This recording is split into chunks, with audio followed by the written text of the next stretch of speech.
I was known for wandering off and for sneaking out at night. That was as far as my courage would take me, though. I often wanted to cross the border, and I had sometimes gone as far as just a few meters from it, staring at the narrow road leading from my land into the emptiness. It looked harmless and not much different from my side of the line separating my land from the unknown. But something inside of me had always told me to stop walking any further, not to take another step. Everyone in our land knew that I often wandered off.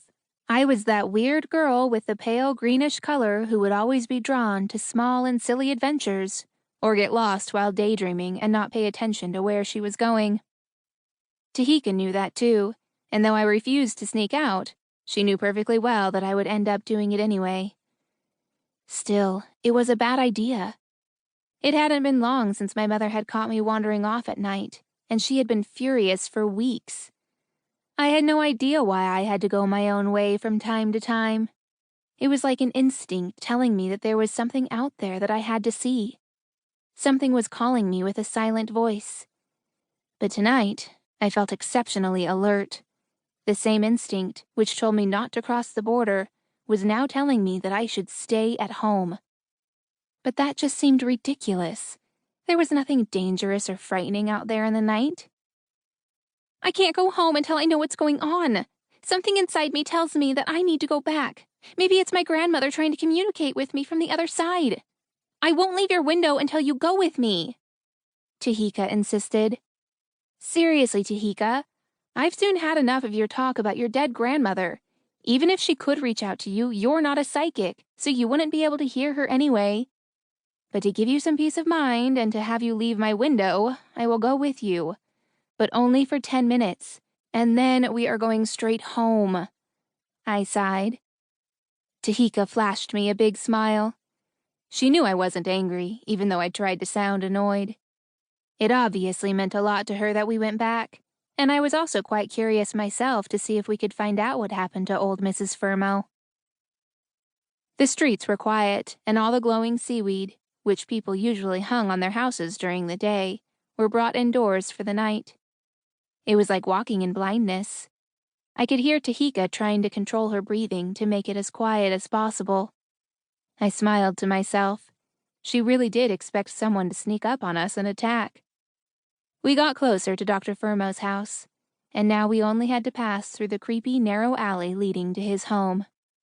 You go first, Tahika said, and gave me a little push. Her reaction didn't surprise me at all. Tahika was the one who wanted to do this, but still she was too scared. We walked carefully on our tiptoes through the alley. I held my breath all the way and got a sudden feeling of relief when we reached Dr. Furmo's house. There was still light in the window. That was strange because it was already late at night. Maybe Dr. Furmo was the type of person who stayed up until late. What were we even making a fuss about? We snuck over to the window of Dr. Furmo's living room. We had never been allowed to enter any part of Dr. Furmo's private estate, and what we saw through the window was breathtaking. The walls were covered in long black patterns carved directly into the stone walls. The patterns looked like arms that were reaching out to grab you. The furniture was red like blood, with silver engravings. On a bed at the end of the room, we could see someone sleeping. But this mysterious person was sleeping with the face against the wall, so we couldn't tell who it was. Do you think that's Dr. Furmo? Tahika asked. I don't know. It could be Mrs. Furmo. I can't see it, I replied. Suddenly we heard footsteps behind us. I felt the panic spreading from my fingertips to every part of my body, and kept as close to the walls of the house as possible, trying to hide in the shadows. Tahika did the same, and she had that strange, distant look in her eyes again. I tried to wave my hand in front of her face, but she wasn't responding. I had no time to try and wake her up. Our hiding place was no use, and we were exposed in the middle of the street with no place to run. The heavy footsteps stopped in front of us.